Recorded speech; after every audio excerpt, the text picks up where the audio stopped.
हर विठ्ठल पार्वती पदे हर महादेव कांत स्मरण जय जय राम जय जय रघुवीर समर्थ गोपाल कृष्ण महाराज बजरंगबली जय गुरुदेव दत्त श्री रामचंद्र महाराज सब संतन की जय मंगल मूर्ति पंढरीनाथ भगवान की राम राम राम करा।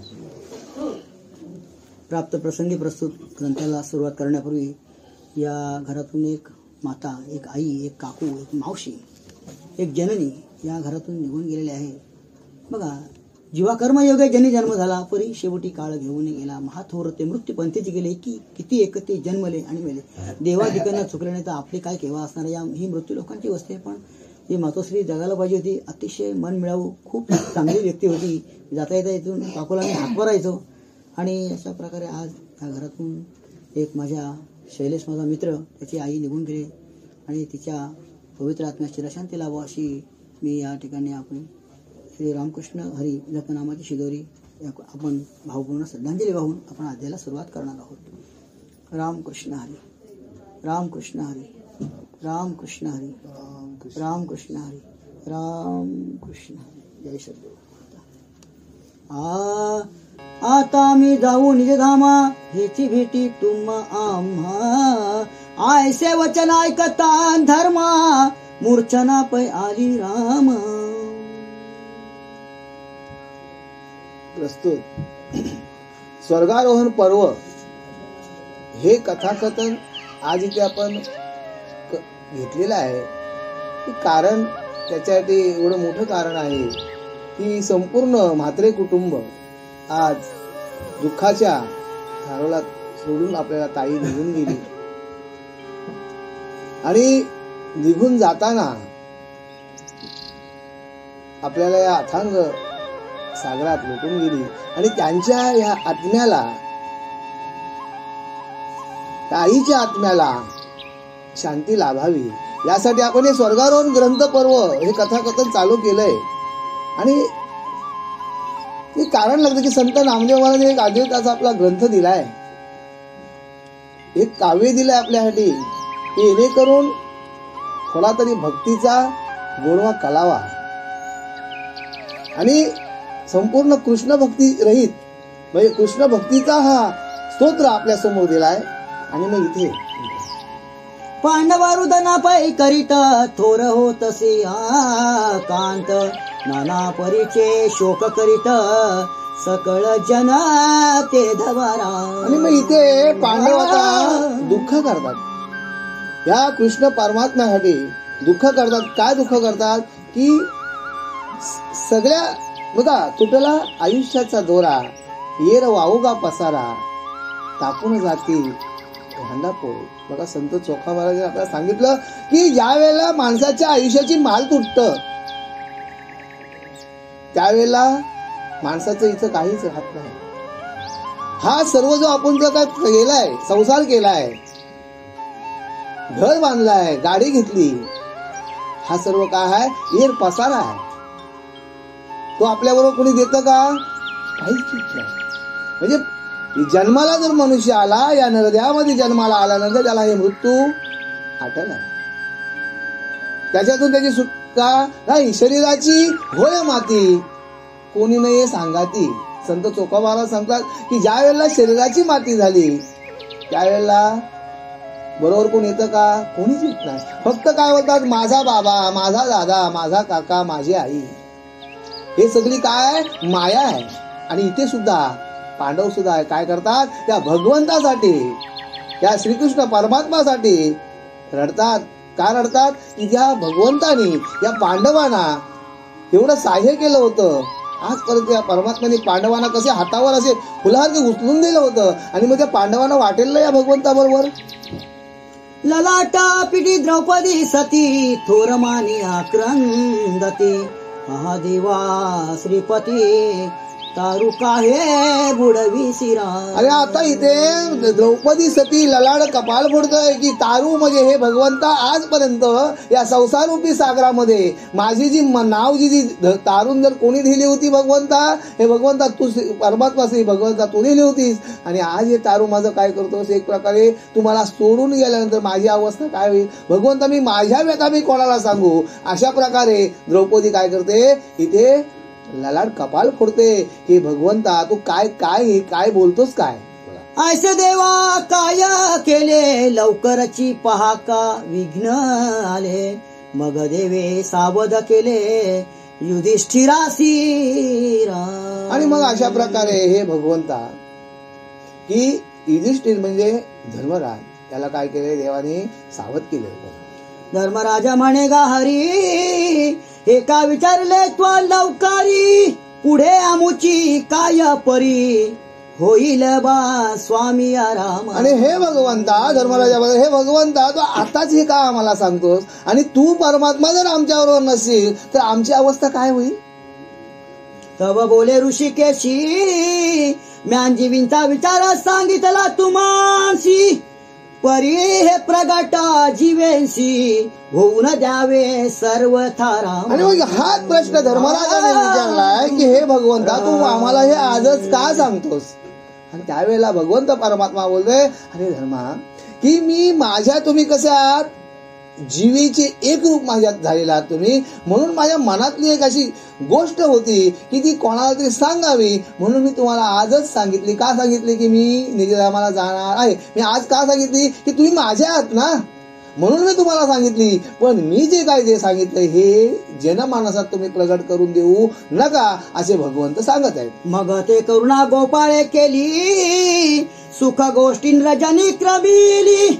तवा प्रभाती उदया चळीन दिनकर उगवला से रामा. अरे असं करताना भगवंतानी काय केलंय ती रात्र कशी बशी तिथे काढलेली आहे. का काढली कशी काढली की सर्वांना एकत्र घेऊन सर्वांना गप्पा गोष्टी करून रात्र काढली. आणि अशा प्रकारची रात्र निघून गेल्यानंतर सकाळी काय झालंय भगवंत अरुणोदय म्हणजे सूर्यास्ताचा उदय झालेला आहे. मग हरी काय करिता झाला सकळ नित्य नेम सारीला. आणि सिद्ध होऊन बैसला तव आला विदुरा तेथे होरा. आणि मग भगवंतानी काय केलंय सर्व सकाळी लवकर भगवंत उठलेले आहेत. ब्रह्ममुहूर्तावर भगवंत उठला आणि भगवंतानी काय संध्यास्नान सर्व केलेलं आहे. आणि मग भगवंत कसे झालेत एकदम तयार झालेत. पूजा एक प्रकारे सकाळी असनावर म्हणजे संपूर्ण संध्या स्नान देवपूजा वगैरे सर्व केल्यानंतर भगवंत परमात्मा काय केलाय तिथे आसनस्थ. आणि आसनस्थ झाल्यानंतर सकाळी तिथे कोण आलेत विदुर काका. आता विदुर काका हे कसे होते एक महान असा आत्मा होता की महान बुद्धीचा असा टोचक होता. कधी कधी भगवंताला सुद्धा काही प्रश्न जर सुटत नव्हते भगवंत परमात्माला तर विदुर काका म्हणजे काका उद्या युद्धाच्या प्रसंगात मी काय करा. ज्या वेळेला कुरुक्षेत्रावर युद्ध झालं ज्या वेळेला दुर्योधनाने काय केलं की सुईच्या आग्रावर पाच सुयांच्या आग्रावर बसल एवढी तरी भूमी दे.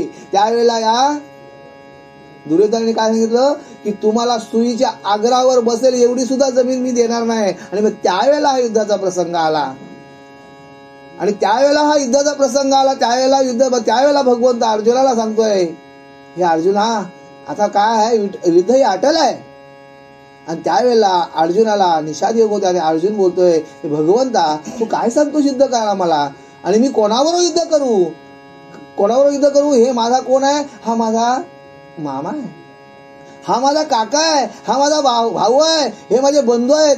मग मामे या सगळ्याला मी मारून भगवंता जर मी युद्ध करून जर या माझ्या भावांबरोबर जर मी युद्ध केला माझ्या गुरूंबरोबर जर युद्ध केला तर हे राज्य घेऊन मी काय करणार आहे. हे राज्य घेऊन मी काय करणार काय. पण त्यावेळेला भगवंत पुढे जाऊन बोलतात अरे तारिता आणि मारिता मज वाचून कोण उद्धरिता. अरे अर्जुना की हे मी तारणारा पण मीच आहे मारणारा पण मीच आहे. मज वाचून काय तू निमित्त शिगा कारण आता घेई धनुष्य बाण करी श्रेय समस्त कौरवांचा. आणि तरी सुद्धा भगवंताच्या एवढं सांगून सुद्धा अर्जुन काय तयार होत नाही. आणि त्यावेळेला भगवंत अरे अर्जुना मरणापरीक्षा अपयश खोटे. अरे अर्जुना मी तुला सांगतोय तू ऐक माझं की तुला जर मरणार जर मेलाच तरी चालेल जर रणांगणात जर तू उतरला त्याच्यानंतर लढाई करता करता तो मेलाच तरी चालेल, पण त्या लढाईच्या रणांगणातून परत माग भेडार का ते हे मरणापर्यंत ते अपयश खोटे आहे. आणि अशा प्रकारे भगवंतानी अर्जुनाला प्रवृत्त करावं आणि अर्जुनाने भगवंताचं ऐकावं. आणि एवढं करताना 18 दिवसाच्या लढाईच्या काळात भगवंताने 11व्या दिवशी विश्वरूप दर्शन दाखवावं अर्जुनाला. म्हणजे बघा किती अर्जुन हा भगवंताचा किती भक्त जवळचा होता. आणि असा हा भगवंत आता इथे काय केलंय, आसनावर आता जाण्याच्या तयारीत आहेत भगवंत. कुठे जायचं आहे भगवंताला, द्वारकेला जायचं. आणि असंच तिथे विदुर काका आलेले आणि मग पुढे मग नमस्कारिले देवासी बैसकार केला सभेसी. मग विदुरा प्रति ऋषिकेशी काय बोलता पै झाला हो. आणि मग इथे आता विदुर काकाई भगवंताला नमस्कार केला आणि भगवंताने सुद्धा विदुर काकाला एक प्रश्न केला. काय बोलतात भगवंत विदुर काकांना, अगा कलियुगा प्रवेशतान पाही अधर्मा उठिता लावलाई. तो चिकाळ ये समयी प्राप्त झाला से बारामा. इथे आता विदुर काकांना भगवंत सांगतात, काका की आता काय झालंय की आता कलियुग येत आहे. कलियुगाचा एक आता अंश आता वारा येत आहे. आणि या कलियुगामध्ये आता आपला द्वारकायुग काका संपलेला आहे. द्वारकायुगामध्ये माझे आयुष्य मर्यादा संपलेली आहे काका. तर आता कलियुग येत आणि कलियुगामध्ये काय होणार आहे, जसं गरुड पुराणामध्ये 15व्या अध्याय सांगलंय की कलियुगामध्ये काय होणार आहे की आई मुलगा वडिलांना मानणार नाहीत आणि भाऊ बहिणीला ओळखणार नाहीत. अशा प्रकारे गरुड पुराणाच्या 15व्या अध्यायामध्ये सांगितलं गेलंय. आणि इथे तसंच भगवंत विदुर काका सांगतात, काका की आता कलियुग येत आहे आणि या कलियुगामध्ये आपण राहणं योग्य नाही, की आपल्याला इथे काय होणार आहे, त्रास होणार आहे. आता तुम्ही एक करावे हस्तिनापुरींत न राहावे. वेगीन येथून या जावे बद्रिकाश्रमासी राम. आणि मग इथे भगवंत सांगतात, काका की तुम्ही आता काय करा, इथे आता हस्तिनापुरात तुम्हाला राहणं योग्य नाही, की आपण साधारण यथायोग्य म्हणजे भक्ती मार्गातला विषय. आणि इथे आपल्याला काय होणार आहे, पुढे त्रास होईल. आणि मग आता तुम्ही कुठे निघा की बद्रिकाश्रमात तीर्थस्थळाला तुम्ही जा असे भगवंत सांगत आहेत. तेथे मना होईल समाधान नित्य करावे अमुचे चिंतन. ऐसे हरी बोलतान वचन विदुर गोष्टी मानवला. आणि मग भगवंत पुढे जाऊन सांगतात की काका तुम्ही बद्रिकाश्रमाला गेल्यानंतर तुम्ही काय करा, जसं आजपर्यंत आपण जसे सख्याने राहिलो, सलोख्याने जसं राहिलो, जसं तुम्ही आम्हाला आजपर्यंत जसं आळवलात तसंच तुम्ही काय करा, बद्रिकाश्रमाला गेला तर तसंच काय तुम्ही करा की तिथे सुद्धा आम्हाला काय करा, आमचा स्मरण करा, आम्ही तुमच्या पाठीशी सतत राहू असे भगवंत सांगत आहेत. तो राव ज्ञानी यांचा भाव कळला श्रीकृष्णाचा.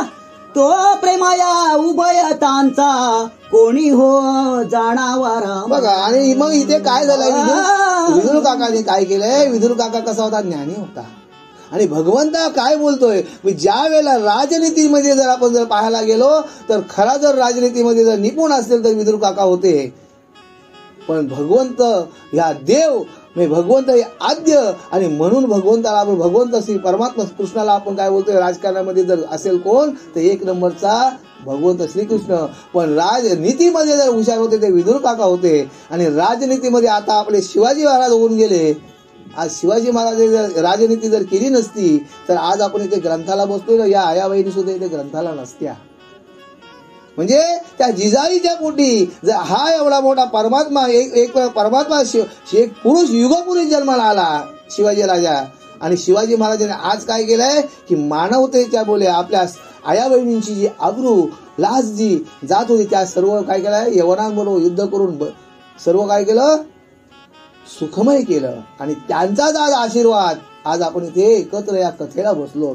नाही तर हिंदुत्वाची इथून पताकाच या यवनाने गायब केली असती. आणि अशा प्रकारे जैसे जीवन मिळून जाय तेथे निवडितान भेद काय. तैसे एकमेकान होय आत्मत्वेन समरसती राम. आणि मग इथे भगवंताची आणि विदुर काकांची जी भेट होती ती कशी होती की एकमेकांचे जे असे जीवलक असे सख्य होते, भक्तीचा द्योतक होता. आणि आज तिथं काय झालंय की जसं एक प्रकारे पाण्याला पाणी बाजूला करते ते काय, पण अशी एकमेकाच्या नजरेत ते वाटत होतं. आणि तरी पण विदुर काकांना वाटत नव्हतं की मी भगवंताला सोडून जावं. पण विदुर काकांना का सोडून जावं लागलं होतं की पुढे इथं काय काय, जर इथे जर मी राहिलो तर पुन्हा या संसाराच्या गाडाळ्यात मी अडकून जाईन. इथं काहीतरी मला करावं लागेल. आणि मग त्या भगवंताची भाषा विदुर काकांना कळलेली आहे. आणि मग पुढे परी ऋषी भाष्ये म्हणून तैसे निमाले दोघे जण, जेवीन एके दीपीन ज्योती दोन, परिप्रकाश एक चिरा. बघा, ज्या वेळेला आपण दोन दिवे जर एकत्र घेतले आणि ते जर तुम्ही एकत्र केले, त्यांची ज्योत कशी येते एक, तसेच भगवंत परमात्मा आणि विदुर काका एकमेकाला गलामिठी मारलेली आहे. आणि जसे काय दोन दिवे एकत्र भेटले आणि ती ज्योत एक झाली, अशा प्रकारे तिथे त्यांची ती भेटी होते. मग तो कृष्ण ऋषी केशी आलिंगन दे कुंती द्रौपदीसी, आणि परीक्षित ते पोटासी धरिता झाला प्रेमाने. आणि मग इथे आता भगवंताने पुढे जाऊन काय केलंय, कुंती मातेला मिठी मारलेली आहे. की आजपर्यंत कुंती मातेच्या आता बघा, भगवंत 11 वर्ष 9 दिवस गोकुळात राहिले. 11 वर्ष 9 दिवस गोकुळात राहिले. त्याच्यानंतर 12 वर्षाचा काल सांदीपनींच्या इथे राहिले. सांदीपनींच्या इथून 12 वर्ष राहिल्यानंतर भगवंत आल्यानंतर भगवंतांनी काय केलंय, मथुरा नगरीमध्ये कौसाच्या इथे कौसाला मारल्यानंतर भगवंत पूर्ण सर्व आयुष्य कुठं काढलंय, भगवंतांनी पांडवांच्या घरी काढलंय. भगवंताचं बघा आयुष्य पांडवांच्या घरी काढलं. म्हणजे एवढं हे शक्य, एक प्रकारचे घरोबा होता भगवंताचा की द्वारकेचा राणा पांडवा घरी. आपण जर सहज जरी आपण द्वारकेचा राणा पांडव, आपण हरिपाठ बोलता सुद्धा बोलतो द्वारकेचा राणा पांडव. का की भगवंताने बालपण गोकुळात गेलं आणि त्याच्यानंतर 24 वर्षापर्यंत सांदीपनीच्या आश्रमात. आणि एवढं करताना पूर्ण जे आयुष्य होतं हे भगवंताचं कुठं होतं, द्वारकेला होतं, पांडवा हस्तिनापुराला होतं. आणि अशा प्रकारे एवढं ते सलोखा होता. आणि मग त्यावेळेला कुंती मातेला सुद्धा काय केलंय, भगवंतानी मिठी मारली आहे. आणि छोट्या परिस्थितीला काय केलंय, पोटाशी दिले भगवंतानी. बोला, द्रौपदीसी देतान आलिंगना, तिने मांडिले असे रुदन, मग करुणी समाधान संबोखिली तिये शिरा. आणि मग इथे आता काय केलंय, इथे द्रौपदी सतीने काय केलंय, भगवंताला मिठी मारलेली आहे. आणि का माहिती का, आजपर्यंत हा प्रत्येक वेळेला द्रौपदीच्या हाकेला आला. पांडवांबरोबर द्रौपदी संसार करत असताना जी खरी जी जास्त जी निष्ठावंत जी भक्ती होती ती द्रौपदीची होती.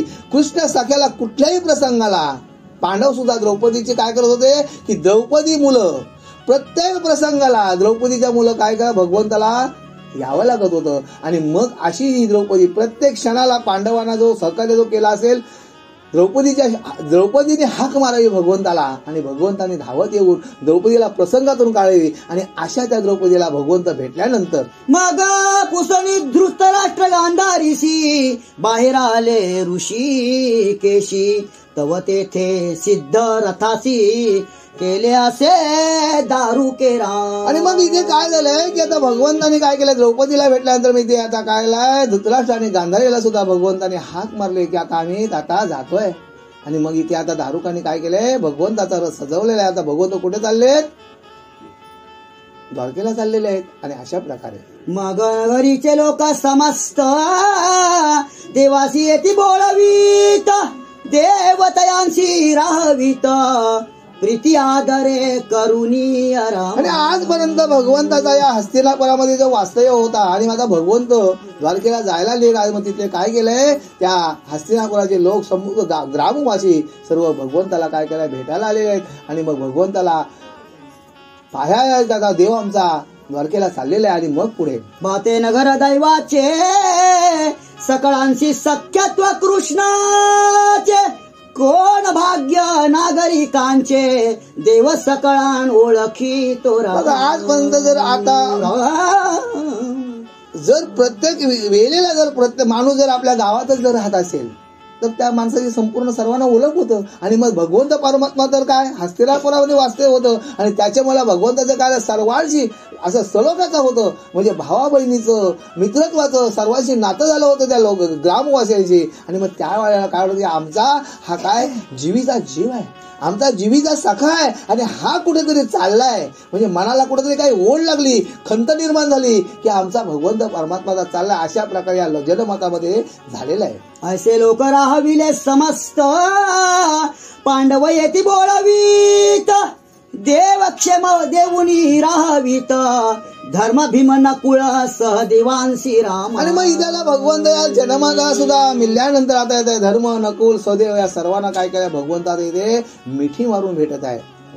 मग धर्म म्हणे अर्जुनासी, तू बोळवित जावे द्वारकेशी, तव दारुके आणिले रथासी, तो सारथी कृष्णाचा राम. आणि मग अशा प्रकारे आता इथे धर्मराजा काय सांगतात, आता धर्मराजा अर्जुनाला सांगतात, अर्जुना की भगवंत आता एकटेच चालले, आता भगवंताच्या बरोबर सोबतीला कोणतरी पाहिजे ना. मग आता तू धर्मराजा सांगतात की अर्जुना तू तरी भगवंताच्या बरोबर जा.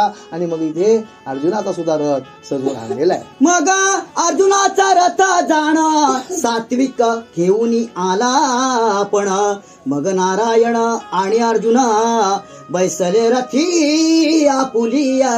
मग दारुक आणि रथ भगवंताचा आणलाय, सात्विक आणि रथ अर्जुनाचा आणलाय. आणि मग इथे आता काय झालंय, आता आता इथे द्वारकेला प्रस्थान करण्याच्या मार्गावर भगवंत आता इथे तयार झालेले आहेत आणि निघालेले आहेत. आज्ञा मागुनी समस्तांशी, सारथी हांकिती रथवारुंशी, ऐसे हरिपार्थ द्वारकेशी, चालिले असाती दोघेही राम. आणि मग अशा प्रकारे आता इथे भगवंत परमात्मा आता इथे काय झालंय इथे द्वारकेला जायला निघालेले आहेत. आणि मग आता दोन्ही सारथीने काय केलंय, हे रथ हाकलेले आहेत आणि आता इथे रथ चालू झालेले आहेत. गुज गोष्टी बोलती दोघे जण, परिचित्ता नसे समाधान, या परिदेवाणी अर्जुन त्वरे आले द्वारकेशी राम. बघा एखादा माणूस जर आपल्याला एकदम आवडीचा माणूस असेल आणि तो जर माणूस बोलला मी आता 4 दिवस आपल्याजवळ राहिल्यानंतर तो माणूस काय बोलतोय की मला कुठेतरी जायचं आहे. आता भगवंत परमात्मा जर कुठे निघालेत द्वारकेला आणि तिथे सांगून काय गेलेत की आता मी निषेधामाला जाणार आहे. आणि मग याच्या मनामध्ये यांच्या काय झालंय, खंत झालेलं आहे. अर्जुनाला एकदम मन त्याचं खिन्न झालंय. रथात 2 आरूढ झालेत खरे, पण एकमेकाच्या मनात कुठेतरी खंत आहे. काय बोलावं, कसं बोलावं, म्हणजे एक कुठेतरी मनामध्ये एक भीती वाटत आहे की देव आम्हाला आता परमात्मा सोडून तर द्या. अर्जुनाला वाटत आणि देवाला सुद्धा वाटत की आता मी आजपर्यंत या अर्जुनाबरोबर एवढी सलोखा केला, अर्जुनाबरोबर एवढा सर्व अर्जुनाजवळ एवढा सलोखा केला, संपूर्ण 18 पर्वाची गीता शास्त्र सांगितली. आज आपल्याला हिंदू संस्कृतीला आपला जो धर्मग्रंथ जो दिला तो गीताय शास्त्र दिला. पण एक खंत वाटते की आपल्या लोकांना आपला धर्मग्रंथ काय आहे हे पण माहिती नाही. जर एखाद्या यवनाच्या मुलाला विचारला बाबा तुमचा ग्रंथ कोणता आहे, तो सरळ सांगतोय की आमचा कुराण ग्रंथ आहे. आणि आपल्या मुलाला जर आपण विचारला बाला आपला ग्रंथ कोणता, तर तो विचारतो बाबा कोणता. म्हणजे मला सांगा की काय शोकांकित आहे की जन्मलो एकाच मायेच्या उदरी, आपण एकाच आईच्या उदरामध्ये जन्माला आलो. एका आईच्या उदरामध्ये 4 मुलं आली, पण त्या आईला ती मुलं सारखीच वाटतात ना. पण त्याच माय अशी पाली आलेली आहे की त्याला सुद्धा आता उदर समाज म्हणजे जाण्याची वेळ आलेली आहे. बघा म्हणजे जन्माला मुलं आली 4, पण ती मुलं काय करतात नंतर पुढे जाऊन जर मी सांगायला गेलो तर ती मुलं सांगतात मग बाबा दादा आता तू 2 महिना आईला तू ठेव, तू 2 महिना आईला तू ठेव. आणि अशा प्रकारे मी आई वडिलांचे वार लागले हो वार. मग मला सांगा तिने या तळहाताचा पालना केला रे. तुला शेतावरून येऊन गरम होऊन येऊन कसा तरी बसाय धावत यायचा, तुला दूध पाजला छातीला कावटावून, मग तिने रक्त पाजलं. आणि त्या आई वडिलाला तू काय सांगतोस की 2 महिन्याची वेळ. आणि मग एक भाऊ सांगतोय दादा अरे तुझी तारीख संपली रे, ये लवकर न्यायला. आणि एक बोलते नाही रे मला येताच येत नाही, तूच आता काहीतरी कर. म्हणजे अशी ही अवस्था आलेली आहे. आणि मग इथे भगवंताचा सौख्य किती होता, अर्जुनावर जीव किती होता, पण आता त्या मनातून त्यांच्या काय वाटतं की देवाशी मी काय बोलू. म्हणजे अशा प्रकारे रथावर एकमेकांना असं वाटते बोलावं भरपूर वाटतोय पण काय बोलावं अशी अर्जुनाची परिस्थिती झालेली आहे आणि देवांची सुद्धा झालेली आहे.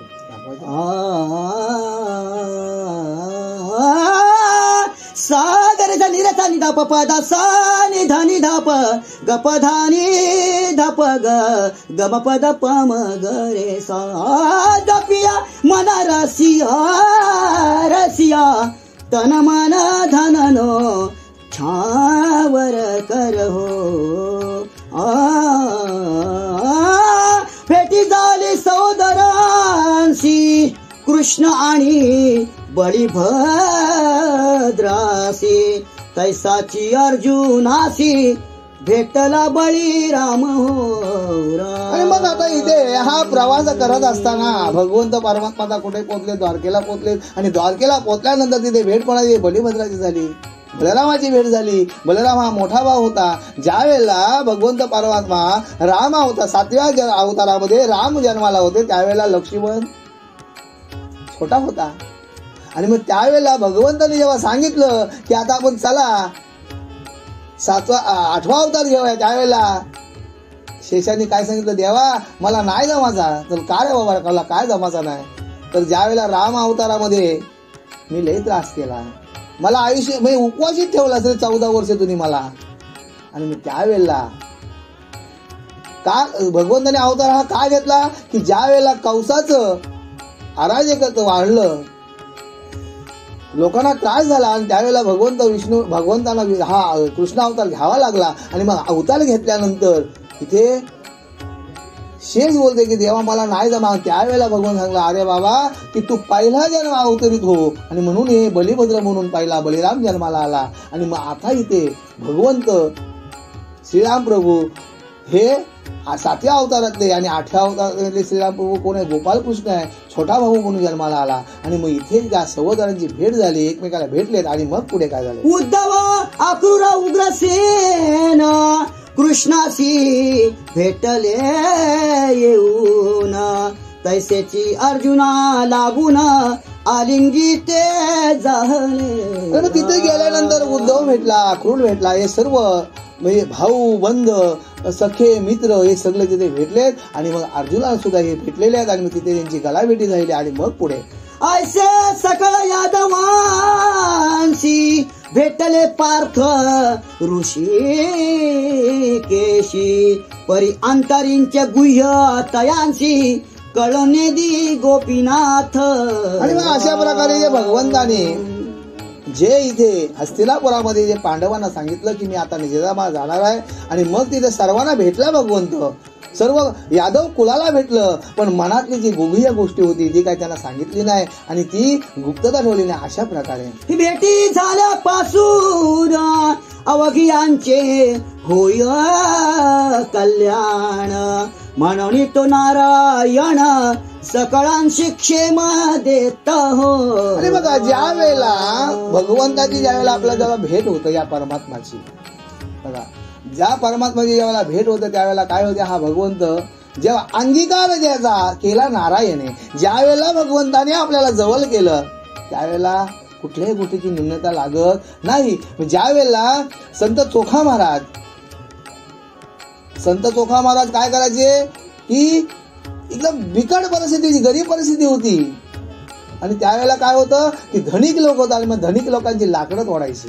आणि त्या धनिक लोकांनी त्यांना काहीतरी लाकडं तोडल्यानंतर काहीतरी मजुरी द्यायची. मग मजुरी म्हणून काय द्यायची? दिला पैसा दिला तर दिला, नाही तर घरातलं शिजलेलं अन्न द्यायचं. आणि मग ते अन्न कसं घ्यायचं की आपला पंचा रुंद करायचा आणि त्याच्यावर ते टाकतील ते एवढी. आणि त्यावेळेला काय होता? जातीचा भांडवल मोठा होता, जातपात होती. आणि मग त्या चोखा महाराजांना काय केलं? लोकांची लाकडं धनिकांची तोडायची आणि मग त्याच्यातून ते येईल त्याचं पोट भरायचं. आणि मग ज्यावेळेला पोट भरायचं आणि अशी परिस्थिती असताना एक दिवशी असा प्रसंग येतं की लाकडं तोडत असताना त्यांच्या काय होते? पायामध्ये एक काय होते? लाकडाची झिपली जाते आणि ती जखम होते. पण जातीचं भांडवल असल्यामुळे जवळ कोण येत नाही, पायातून भडवाला रक्त वाहतोय. बघा अंगीकार ज्याचा केला नारायण, ज्या वेळेला भगवंताने आपल्याला जवळ केलं ना त्यावेळेला कोणाची गरज लागत नाही.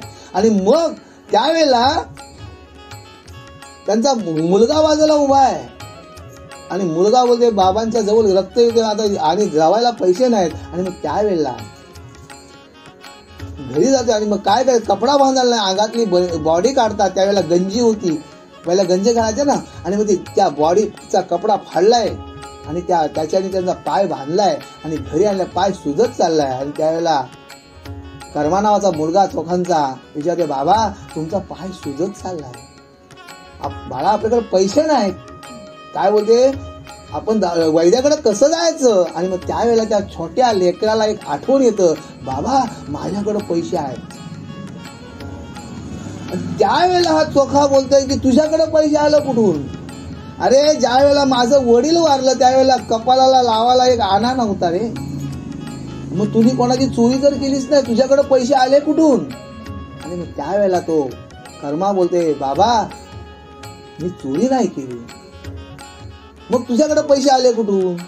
आणि मग त्यावेळेला तो सांगतोय की बाबा तुम्ही पंढरपूरच्या वारीला जेव्हा पायी गेलो होतो, पाऊस त्यावेळेला श्रावण महिन्यामध्ये रक्षाबंधन आला होता, त्यावेळेला आत्याकडे राखी बांधायला जायला कोण नव्हता हो. त्यावेळेला मी गेलो राखी बांधायला बाबा. आणि मग त्यावेळेला आणि संत चोखावांची जी बहीण जी होती ती अत्यंत श्रीमंत होती. तिच्या बैलगाडीच्या ज्या बैल होते ना, त्याच्या बैलाच्या ज्या खुट्या होत्या त्याच्या सोन्याच्या, एवढी श्रीमंत होती. मग तिने काय केला होता, दादाचा मुलगा आलाय म्हणून, दादा आला नाही म्हणून तिने काय केला, सोन्याची राखी दिली होती. आणि मग ती सोन्याची राखी, आता आपल्याकडे गरीबाकडे सोने, मुलं सुद्धा गरीबाची हुशार असतात का, परिस्थितीने आजूबाजूच्या हवाने त्याला शाणं केलेलं असतं. आणि मग त्यांनी ती राखी काय केली, मडक्यात ठेवली आणि बोलले, बाबा आत्याने दिलेली जी राखी आहे ती मडक्यात आहे, आणि मग ती जेव्हा ती आपण विकूया आणि त्याच्यातून पैसे येतील, त्याच्यातून आपण काय करूया, वैद्य दवा करूया. म्हणजे बघा की जर माणसाची ते परिस्थिती जर गरीब असेल तर त्या वडिलांना सुद्धा आपल्या मुलांवर विश्वास बसत आहे. आणि मग त्यावेळेला चोखाने काय केलाय, कर्माला पोटाशी कळवळलाय की खरोखर की म्हणजे बघा की ज्या वेळेला भगवंताची ज्या वेळेला आपल्यावर कृपा होते आपल्यावर, त्यावेळेला आपल्याला कुठली गोष्टीची कमतरता नाही. पण आपल्या नशिबीत जर नसेल तर तुम्हाला किती तुम्ही काय करायचं, तुम्हाला ते भेटणार नाही. पण आज इथे काय आहे, भगवंत परमात्मा कुठे निजधामाला जायचं सांगलाय पांडवांना. हे फक्त कोणाच्या मनात आहे, अर्जुनाच्या मनात आहे, पण ही गोष्ट कोणाला ते कळून देत नाही. म्हणजे असा हा भगवंत परमात्मा की या भगवंत परमात्मा ज्या वेळेला या भगवंताने आपल्यावर वरदास्त केला तर आपल्याला तिथे कोणाचा. पण या कलियुगामध्ये मला एकच सांगायचं आहे की नको करू जप, कुठल्या प्रकारचा तो जप करू नको. जर तुझा तोंड चांगला असेल तर तुला आयुष्यामध्ये कधी काय कमी पडणार नाही. आणि दुसरी गोष्ट नको, म्हणजे तुम्हाला आई माय बाप हे दैवत माझे असता माझ्या घरी, कशाला जाऊ मी पंढरपूर. की आई वडिलांपासून मुलं काय काय दूर जायला लागली. पण त्या आई वडिलांची जर तुम्ही जर पूजा केली, आई वडिलांची जर तुम्ही जर भक्ती, त्यांना जर पूजा करायला लागत, त्यांना जर चांगला मानाने जर तुम्ही त्यांचा शेवटचं आयुष्य जर तुम्ही जर केलात तर तुम्हाला भगवंताला कुठे देवळात किंवा मंदिरात जायची तुम्हाला गरज नाही, तुम्हाला काशीला सुद्धा जायची गरज नाही. अशा प्रकारे द्वारका वासी नारी नरांसी आनंद झाला असे मानसी, आणि पशुपक्षादी जीव जातींशी सुख सकळांशी झाले. आणि मग अशा प्रकारे हे भगवंत परमात्मा हा इथे द्वारकेला आल्यानंतर तिथे काय झालाय, त्या द्वारकेतल्या लोकांना काय झालाय, आनंद झालाय. तिथल्या पशु पक्षाला सुद्धा आनंद झाला की भगवंत परमात्मा आलेला आहे. का भगवंत परमात्मा कुठे होता, पांडवांच्या घरी होता. आणि मग तिथे सर्वांना काय झालाय, आनंद झालेला आहे. आणि मग आता कथा येथून काय सांगे वैशंपायन, तरी ते कथा श्रोतियान लागून नामा सांगे विष्णुदास. बघा आजपर्यंत जी आपण जी कथा जी आपण ऐकत आलेलं आहे की ते गुरु शिष्याचा संवाद आहे.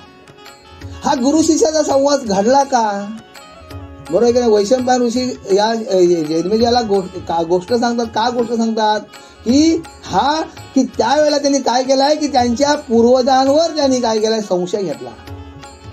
पूर्वजांना संशय घेतला की माझे आजोबा पंजोबा एवढं काय बलाढ्य होतं, आणि त्या संशयामुळं याला दोष घडला. आणि त्यावेळेला इथे हा संपूर्ण जो स्वर्गारोहण जो पर्व ग्रंथ आहे हा गुरु राजाचा आणि गुरूंचा काय, गुरु शिष्याचा संवाद आहे. आणि गुरुनी राजाला समजावून सांगावं हे कशामुळं झालं. आणि हा पूर्ण शास्त्र आहे.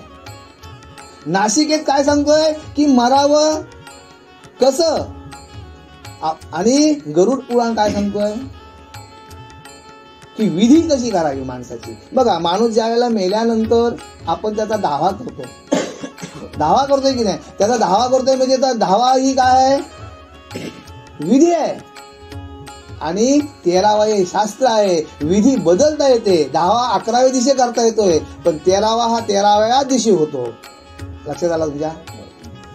इति श्रीमन्महाभारते स्वर्गारोहण पर्वणि प्रथमोऽध्याय. बोला पुंडलीक वरदा विठ्ठल पार्वती पते हर महादेव. सीताकांत स्मरण जय जय राम, जय जय रघुवीर समर्थ. गोपाल कृष्ण महाराज की जय, बजरंगबली की जय, देवदत्त श्रीरामचंद्र महाराज की जय, समसंतन की जय, मंगलमूर्ती मोरया भगवान की जय.